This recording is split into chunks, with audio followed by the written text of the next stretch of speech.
Everyone. Good morning, everyone. I'm Amanda Gerber, Marketing Director with DWD. Thank you for your interest in our session today, the Nonprofit Year-End Checklist. This tends to be a popular session, and we hope you have some great takeaways from your time today. For those of you that have any questions that arise during the presentation, please submit them using the Q&A feature. We will have Carrie Minnick, Director of our Nonprofit Services, managing the questions and answering those throughout the presentation. With us today presenting, we have Tyson Moore. Tyson has been with DWD the past 4 years, and prior to that worked for the United Way of Allen County. We will also be allowing some time at the end of our session today to answer additional questions that may arise. At this time, I will turn it over to Tyson to get started. All right, thanks, Amanda. Good morning, everyone, for attending. Today, we're going to go over various topics that'll help you prepare for your year end. I'll start with a quote. So Abe Lincoln once said, "If you give me 6 hours to chop down a tree, I'll spend 4 hours sharpening my axe." I think this quote's kind of fitting for what we're going to do today. So all the items covered are going to help you prepare for your year end and get you thinking about the different tasks that might need to be done. The earlier you can start working on these, the easier the overall year-end process is going to be. I encourage you to take notes throughout the process here today, and even create a checklist if you haven't done one already. As a reminder, please use the chat function to ask any questions you might have throughout the presentation. Carrie will be answering questions in the chat periodically. So here are the topics we'll touch on today. I'm going to give a little light overview of each topic, just to get you thinking about what might need to be done at your organization. We'll start with sending out thank you letters. We'll talk about the timing and the info that needs to be included in the thank you letters. We'll talk about collecting information for your 1099s, and sending out W-9 forms to your vendors. We'll touch on preparing W-2s, reminding your employees about W-4 forms, preparing your annual 990, reviewing and creating a technology plan, preparing your next year's budget, filing any reports required by grantors, filing your E1 if one is needed, and ultimately we'll talk about scheduling your annual audit. If I have time at the end, I'd also like to go over some new accounting standards that are set to go into place. We may talk about in-kind and leases at the end if we have time. I want you to keep in mind here that some of the items on this list may need to be done at your calendar year end, things like your W-2s, your 1099s, while other items will need to be done at your fiscal year end, like budgeting, scheduling, and audit. But we'll start with sending thank you letters. A taxpayer must be able to substantiate a charitable contribution to receive a deduction on their tax return. The IRS states that contributions of $250 or more require written contemporaneous acknowledgement from a not-for-profit. All right, let's talk about what contemporaneous means. This means existing or occurring in the same period of time. So as a not-for-profit, you're required to give your donor written documentation in the same tax period as the donation was given. This acknowledgement must include the not-for-profit's name, the date of the contribution, the amount of cash, and a description of any other property that was contributed, a statement noting whether the organization provided any goods or services in return for the contribution, and if any goods and services were provided, a description and a good faith estimate of the value of the items received. These acknowledgements must be issued by the filing date of the donor's tax return for the year of the donation. One exception to the $250 limit is for quid pro quo contributions. So these require acknowledgements for any contribution over $75.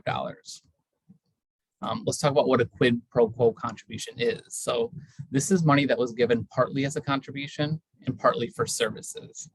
For example, let's say a donor gives you $100 and they receive a ticket to a concert for one of your events valued at $40.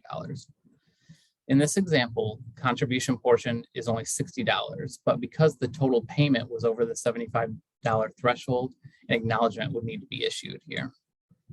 Remember that there are penalties. So it's $10 per contribution if you don't send out acknowledgements.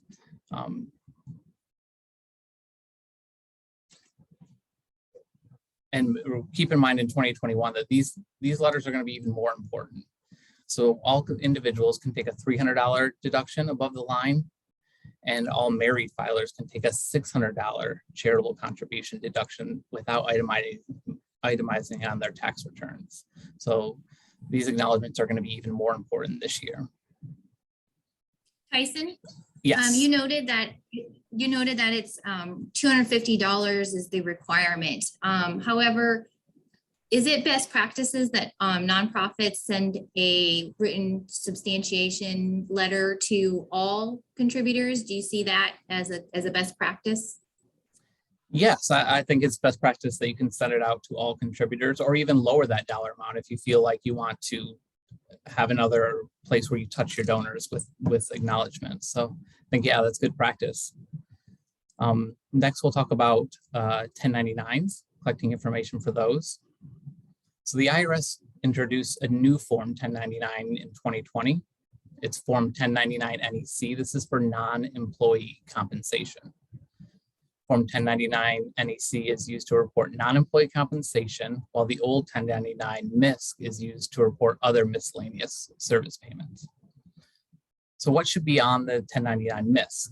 This is going to be issued for payments that are over $600 in rents, prizes and awards, other income payments, any fishing boat proceeds, if you guys happen to have any of those, medical and healthcare payments, crop insurance proceeds, payments to an attorney, Section 409A deferrals, and non-qualified deferred compensation. The new 1099 NEC will be issued to your vendors that exceed $600 in services performed by someone who is not your employee. So this is non-employee compensation, and payments to attorneys.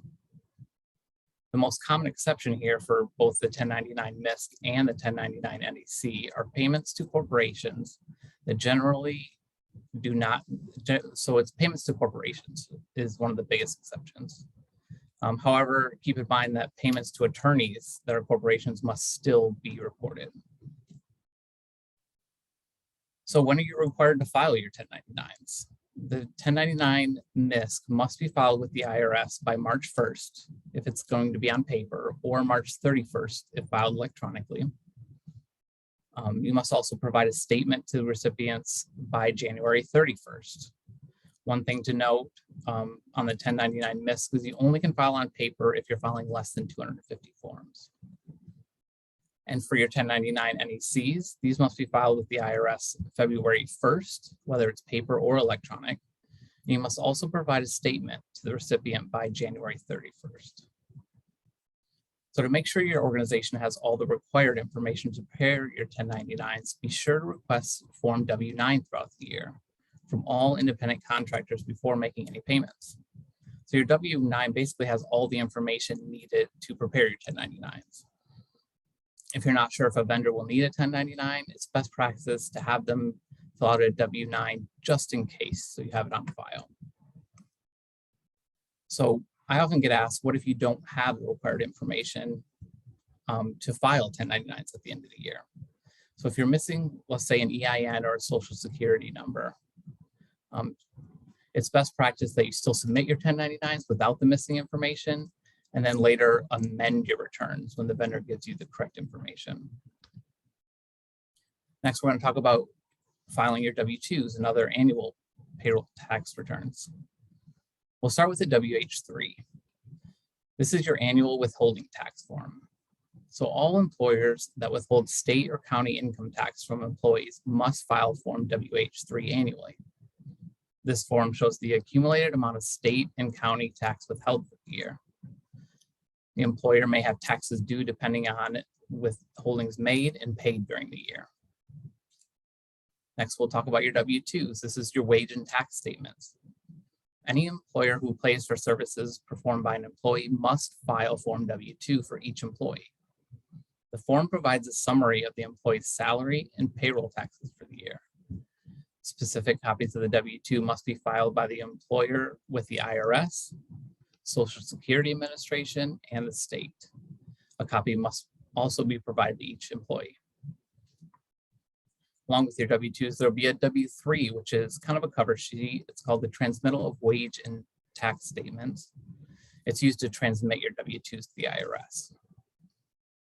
And I often get asked whether fringe benefits, so things like health insurance, workers' comp, retirement plans, things like that, also gift cards, should these kind of things be added to your W-2 as wages? And the IRS is pretty clear on these items. Fringe benefits and gift cards paid to employees should be included as wages on the employee's W-2. So let's talk about an employee versus an independent contractor. So we already talked about 1099s. That's the tax form that independent contractors are going to use to report wages on their 1040.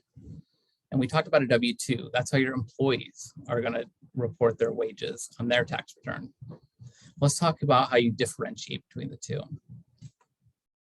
We have 3 different categories here. You can look at behavioral control. So does your organization have the right to control how the individual does their work?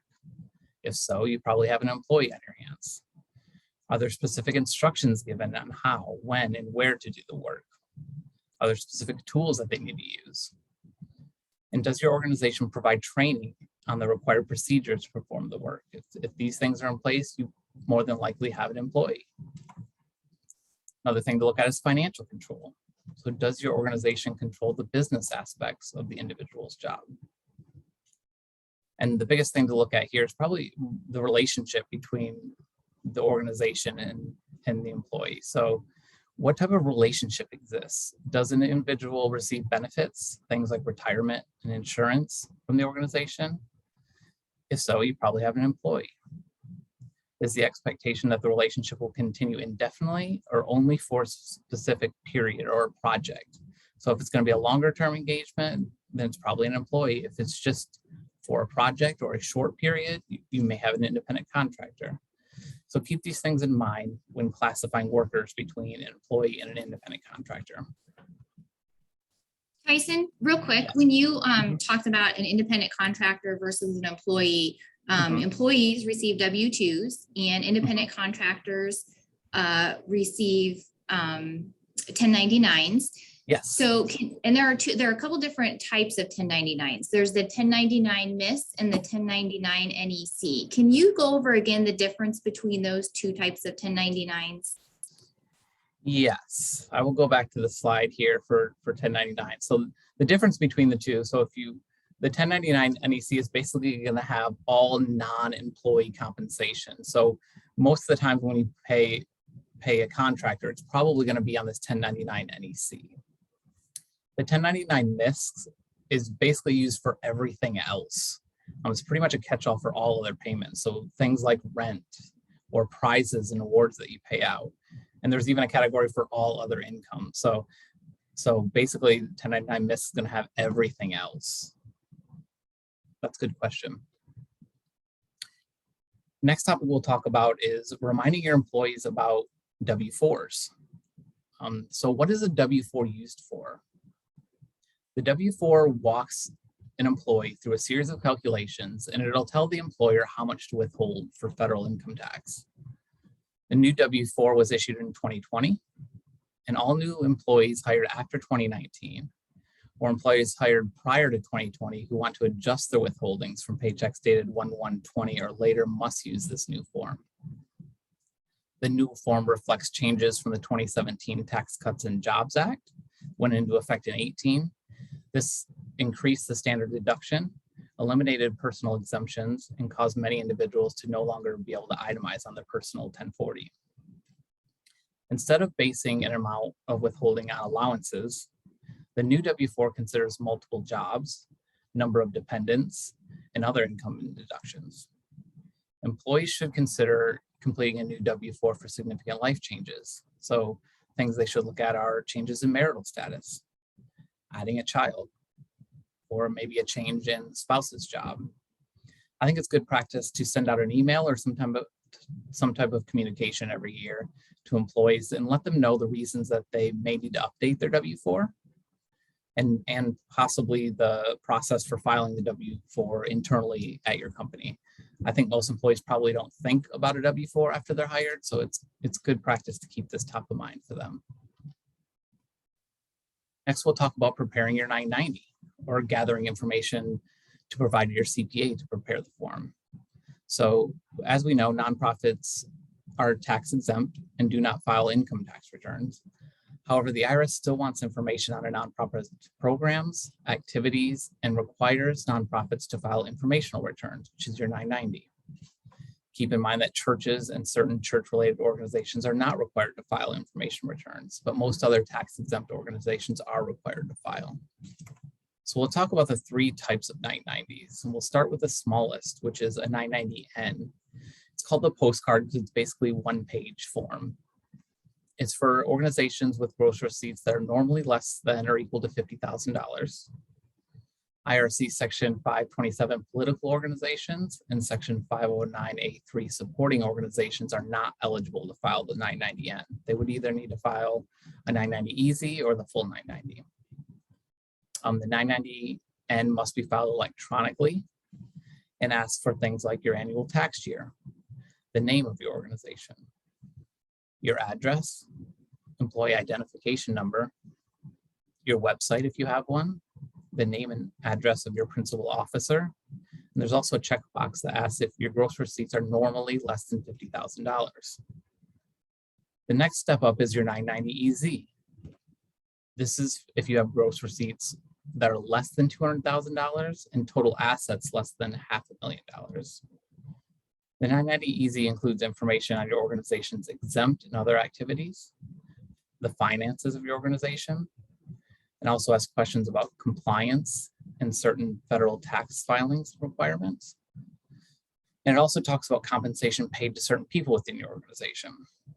There are also additional schedules depending on the organization's activities during the year. One thing to keep in mind here that if you qualify to file Form 990 EZ, you have the option to file the full 990 if you wish.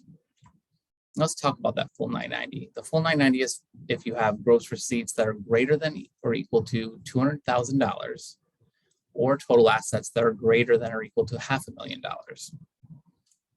So then the full 990 has everything the EZ has on it, but it also has additional questions on board activities, compliance, legal requirements, and ethics. The full 990 encourages transparency and talks about compliance throughout the organization. This is an 11-page core return and could have up to 16 potential schedules depending on different activity you have within your organization. All 990s are due on the 15th day, or the 15th day of the 5th month after your organization's accounting period ends. So remember that 990s must be filed with the IRS and no paper returns are accepted. You may require a 6-month, you may request a 6-month extension by filing Form 8868.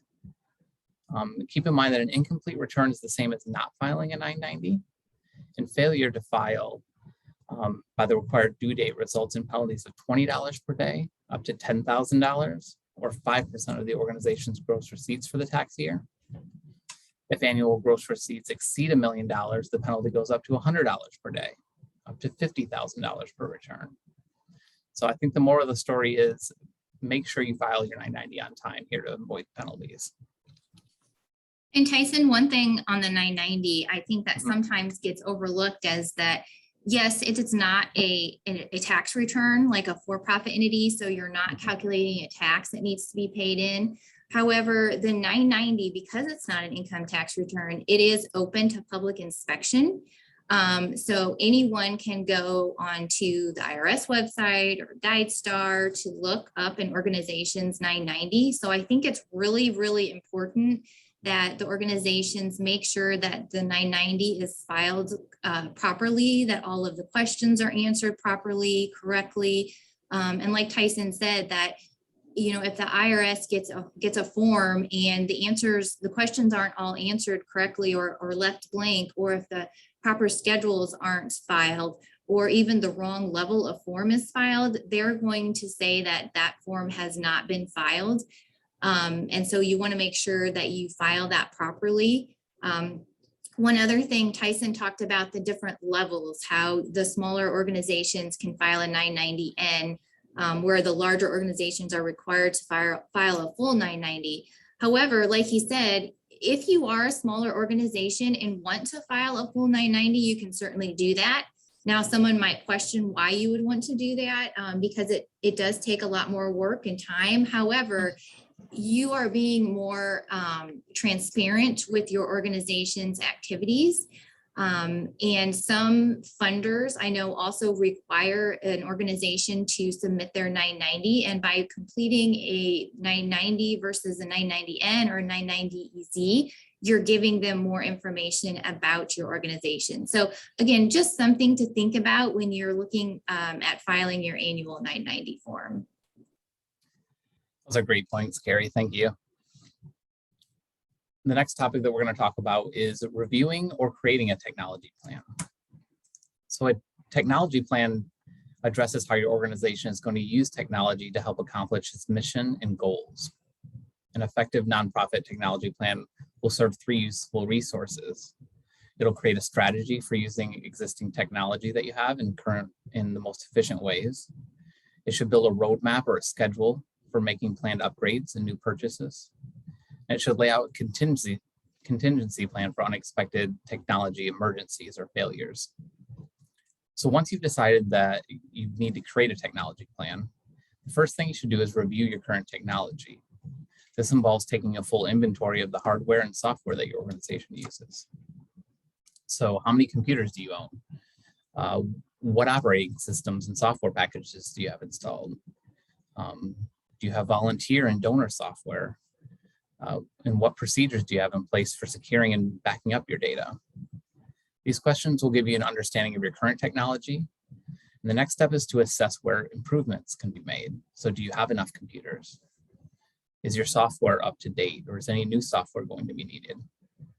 Is everyone properly trained to use your current systems in the best way? These questions will help uncover your current technology weaknesses. This leads into the next step, which is looking at your budget, deciding how much should be dedicated to technology. So should you be setting aside operating funds for technology purposes? Are there any grant opportunities out there for technology? Make sure when you get to this point, you create something like a wish list. Make sure you prioritize this list so the most important things are met first. This could include short-term items like new computers, new software, but should also include long-term items like maybe purchasing a server down the line. The next step is implementation. Be sure to lay out a timeline for adding the new hardware or software and select which vendors you're going to use in the process. Remember that there could be some downtime during this step, so plan ahead for the transition. And the last step, and this is probably the most overlooked step, and it's really important, is evaluation. So once you've implemented everything, your technology is complete, everything's running smoothly, be sure to take time to review your new technology. Make sure it actually does what you plan for it to do. And a few more things to keep in mind here on technology plans. With more remote work being done over the last year or so, there's going to be more wear and tear on things like your laptop. So these are going to need to be replaced a little bit faster than maybe they have in the past. Also, if you're thinking about buying new software and you're a tax-exempt 501c3 organization, consider using TechSoup. They sell discounted software specifically for not-for-profit clients. And your technology plan will lead directly into this next item, which is budgeting. So all nonprofit organizations should have a budget that identifies the expected revenue and expenses for the upcoming year. A budget is a plan that allows your organization to determine where its resources are coming from and what those resources are used for. Oftentimes, the budget is created by looking at what happened in the previous year, making adjustments to those balances for what's expected to happen in the future. So are any programs going to be cut in the coming year? Are you going to add any new programs? Has your organization lost any funding sources, or are there any new funding sources on the horizon? How many individuals do you expect to serve during the year? Management should ask itself what will be different in the upcoming year from previous years and adjust the budget accordingly for these changes. This, I think, is even more important over the last couple of years. There may be some COVID-related funding that you received this year that may not be available in this upcoming year. So keep that in mind when preparing your upcoming budget. Also be sure that the budget has been approved by your board of directors before the start of your fiscal year. So most organizations try to prepare a balanced budget. This is where income will equal expenses. And sometimes that's okay. But healthy organizations do require cash reserves. Sometimes an organization will need to increase its cash reserves or need additional cash to pay down debt. In these instances, the organization may plan to generate more income than expenses, creating a surplus. Other times, the organization might feel that its reserves are more than sufficient, and maybe they decide to invest extra funding in new programming or give out one-time pay raises to employees. In instances of a deficit budget, when expenses exceed income, it's important to make sure that the deficit was expected. It's not just an error in budgeting. And once your budget is prepared, it should be approved by your board of directors, like I talked about, prior to the start of your fiscal year. This is something for your board to keep in mind, that when a board approves a budget, it's actually approving the use of all of the resources for a specific purpose, not just approving a piece of paper. And after the budget is approved, the board should continue to make use of the budget, comparing actual results to budgeted amounts on a regular basis to ensure spending is in line with the planned budget. We suggest that you look at those on a monthly basis, and you make adjustments to how you're going to spend money going forward in the year, depending on how you are against your budget. Next thing you should look at is filing any reports that are required by your grantors. So I'm going to talk about a couple general items here that funders may require, but be sure that you become familiar with each grantor, with what each of your grants needs to see, and provide everything they actually ask for. These reports are a formal way for you to update your funders on what you've accomplished with their grant money during the year. Many funders may have grant reporting guidelines in place. So if a grantor gives you a list of, make sure you provide all the items on the list. If no specific items are given from the grantor, here are some general items that you can include on your grant report. So you can include grant activities. This should talk about what you propose to do with the grant money and activities that were implemented during the granting period. You can include outcomes and impacts. This is data that shows the difference the project has made in the community. Make sure it's not just all numbers. I'm a numbers guy. I love to see a lot of numbers, but I also know they don't always tell the full story. Make sure you present both financial and non-financial measures here. Also include any changes to the initial grant proposal. Why and how these changes improve the project, along with any challenges and lessons that you learned along the way. And lastly, make sure you include the financial information. This should include details on how your grant money was spent during the year. That leads us into filing your E1. So if your organization receives any funding from the government, you must file Form E1, which is your entity's annual report with the State Board of Accounts within 60 days of your year end. The Indiana State Board of Accounts is responsible for the examination of the records and accounts of entities receiving financial assistance from governmental sources. This includes making sure all entities receiving financial assistance from state or local government sources have an audit performed in accordance with agency guidelines. Indiana code requires the audit of any entity when the public funds dispersed are equal to or greater than 50% of the entity's total disbursements. All non-governmental organizations receiving financial assistance from government sources are required to file an E1 annually with the State Board of Accounts. And it's due 60 days after your entity's fiscal year end. Form E1 should be filed online through the Indiana Gateway. This form is used by the State Board of Accounts to determine whether your organization is required to undergo an audit. And the E1 asks for pretty basic information. It'll ask for your year end, your EIN, your address, phone number, a list of your current officers, the type of organization and your legal status, and details of government funds received and dispersed during the year, along with your total disbursements. Remember, government funds here include all cash received from grants, contracts, subsidies, contributions, reimbursements, and loans from the federal government and any state or local governments. It also includes any in-kind that might be given from the federal government. On the E1, government funds are reported in 4 different categories. The first is direct federal grants. These are federal funds received directly from a federal agency. The second is federal grants that were passed through state, local governments, or another not-for-profit. So these would be grants that were first received by a state agency or a local unit of the government or another not-for-profit, and then subgranted to your organization.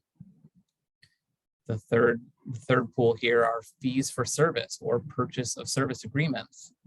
These are when a government agency reimburses your organization based on a specific per diem or per unit rate for services provided. And the last area is state and local funding. So this is all non-federal funds that are received from a state agency or local unit. And this also includes contracts that provide service for a flat fee or contract amounts. Remember that these fees for service should be reported as state and local. Once you submit your E1, you will receive an email noting whether your organization is required to undergo an audit or if the audit has been waived. If an audit is needed, you will be required to submit a copy of the auditor's contract to the State Board of Accounts for approval. Upon completion of the audit, you will be required to notify the State Board of Accounts the date, time, and location of the audit exit conference and submit a copy of your final audit report. One thing to note here is that PPP funds are specifically not included on an E1, so keep that in mind. And this leads right into I think scheduling your, yeah. Tyson, real quick before you move on, as far as the E1, I know this is probably new to some people. So if you haven't gotten government grants before, probably are not familiar with this form.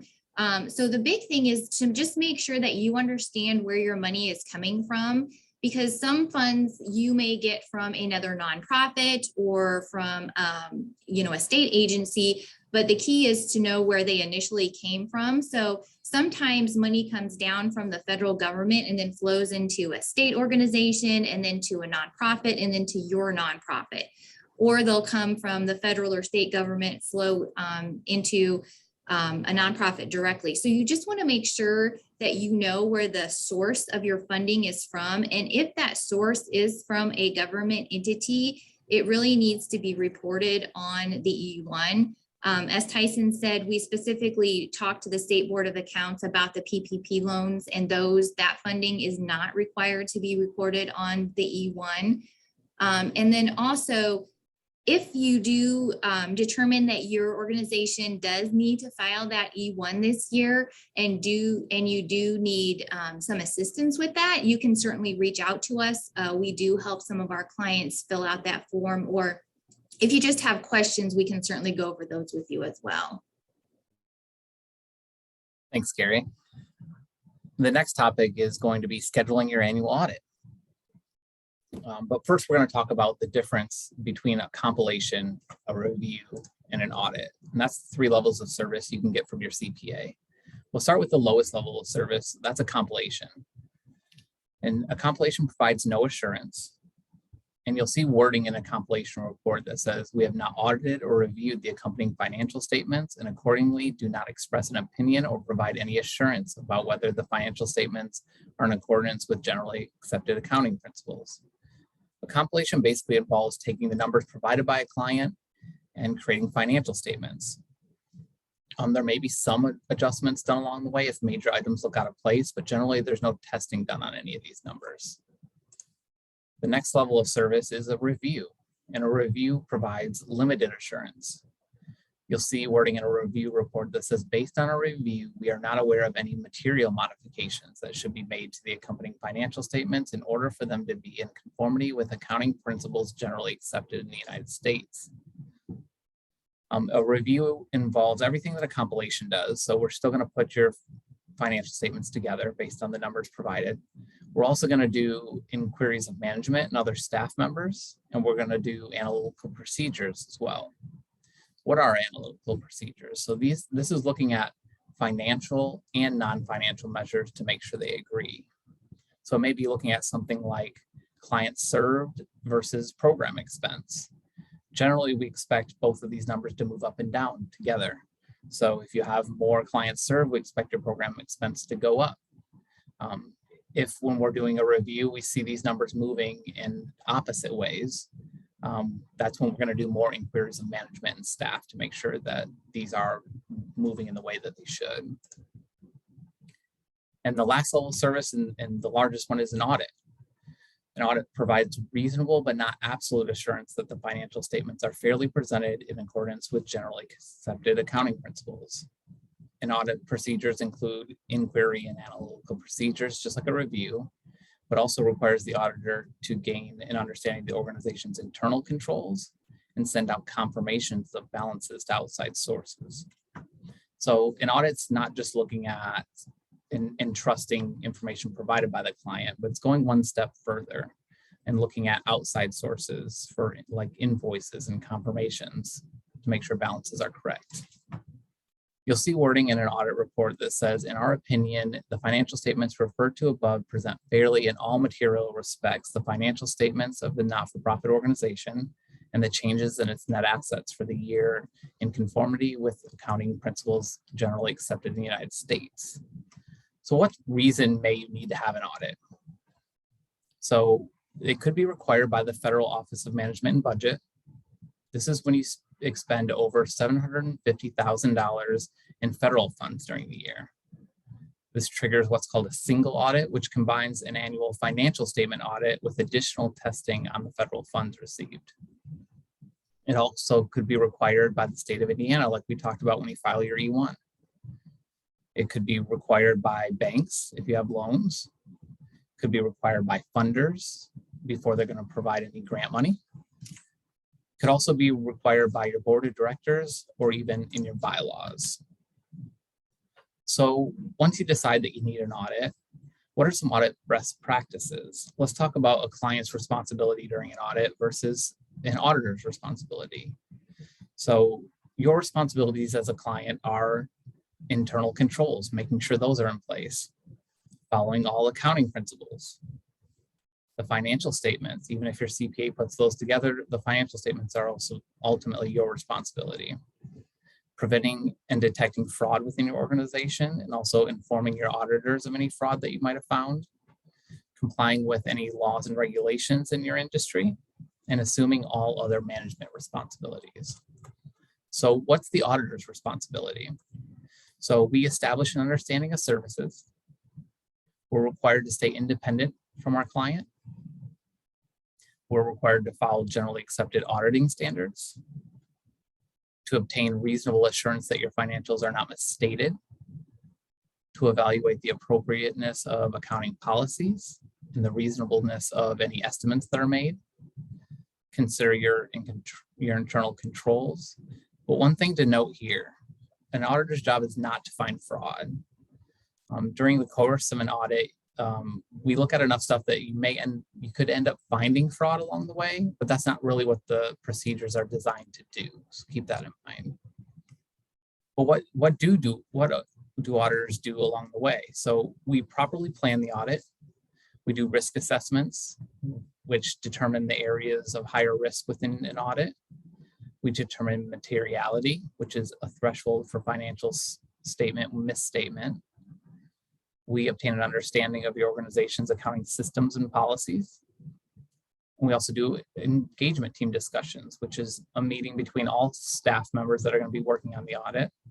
And this helps them get a better overall understanding of the client before any of the audit work starts. And what procedures will be performed during an audit? So we're going to inspect documents. We're going to review your records and documents throughout the way. We're going to do observations. This will be done on items like inventory, where we watch inventory being counted, make sure it all exists. We will do inquiry. So we'll ask questions of management and other staff members. We'll send out confirmations. These can be sent on bank balances or receivable balances. We'll do recalculations. This is checking the accuracy of math done on different schedules a client might provide us. We do reperformance, which involves walking through the processes within an organization and making sure all controls are being followed correctly. And we'll do analytical procedures like we talked about before. This involves looking at the relationship between financial and non-financial measures, making sure they appear reasonable. So what are we looking for during these procedures? So we're looking for things like existence and occurrence. So do you really have the assets listed on your balance sheet? We're looking for completeness. Do your financial statements include all transactions for the year? We're looking at rights and obligations. So do you really own the rights to the assets and the liabilities recorded on your financials? We're looking at classification. Are all items in the correct categories on your financial statements? We also look at valuation. Are all items valued properly? This becomes important with things like in-kind that don't come with a price attached necessarily. We also look at cutoff.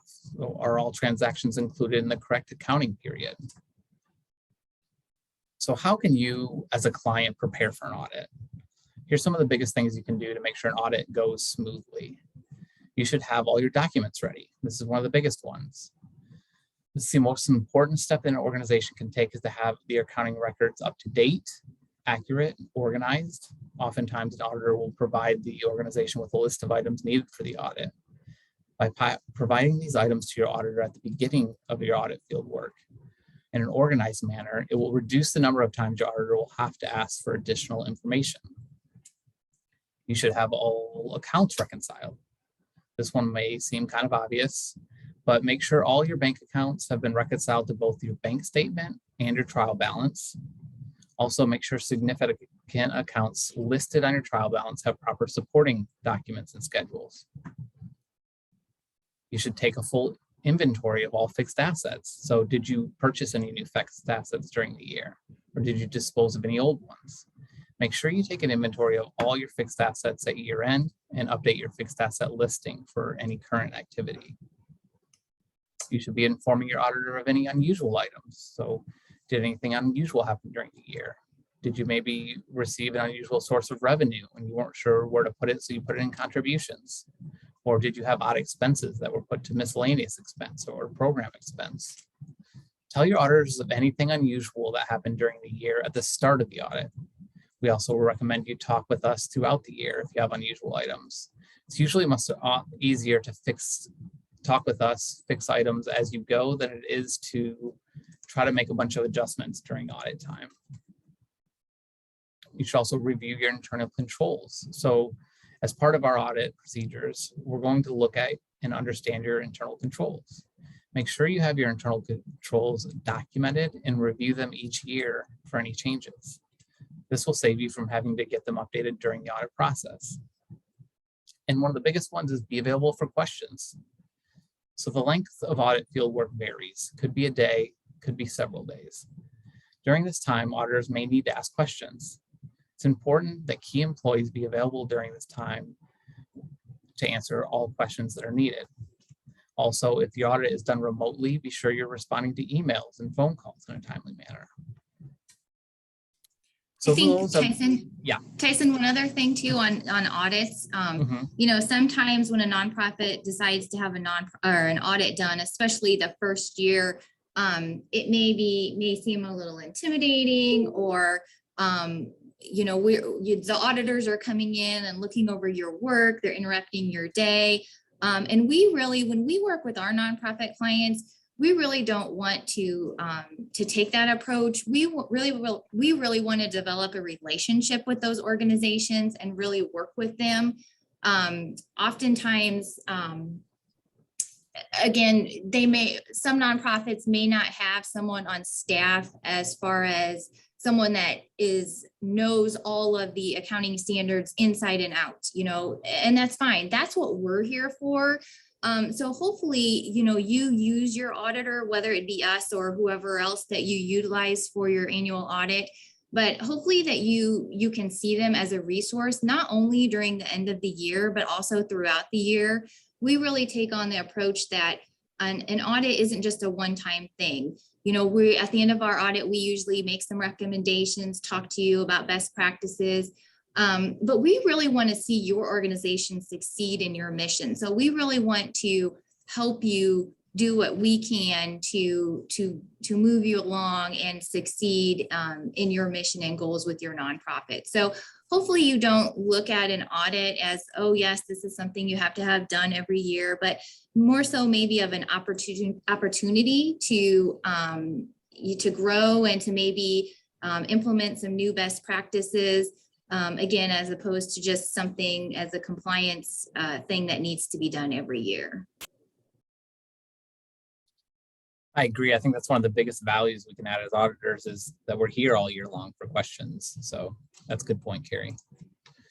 So we touched on the 10 biggest items to look at during your year end. I think we have a little bit of extra time here. So I want to talk about some upcoming accounting standards. And the two biggest standards that are upcoming are in-kind reporting and leases. So the in-kind standard goes into effect for annual reporting periods after June 15th, 21. The most dramatic change for in-kind is going to be that donations will need to be reported by type rather than just by asset and reported in aggregate. The rules require that reports of in-kind donations be separated on your statement of activities. You must also disclose whether your organization plans to sell or use in-kind donations, whether there were any restrictions on the in-kind given, and how you calculate the value of your in-kind donations. So keep in mind that in the upcoming year, there could be more questions from your auditor about in-kind. The next standard is leases. So the lease standard was initially set to go into effect in 2020. It was delayed due to COVID-19. This standard ASC 842 will take effect for periods beginning after December 15th of 21. The purpose is to increase disclosure and visibility of lease obligations. This new standard will require most leases that last longer than 1 year to be recorded as an asset and a liability on your statement of financial position, as opposed to being expensed like they were in previous years. Previously, only capital leases were recorded this way. And capital leases were essentially leases with the purchase option substantially below fair market value. So with this new standard, leases like office equipment and vehicles may need to be accounted for differently. So I'm not going to go into all the ins and outs of this new standard, but luckily in January, which is our next webinar, it'll be a full hour on this new lease standard. Okay, so we talked about the 10 biggest items to look at year end. We also talked about a couple new accounting standards. Want to make sure your organization creates a year-end checklist and that it's tailored specifically to the needs of your organization. I think this checklist should be numbered based on importance and detailed enough that someone new to your organization could complete all the items if needed. Remember, a year-end checklist can be a vital resource in ensuring that nothing goes undone during your annual year-end close. This last slide has my information, along with the services that DWD provides.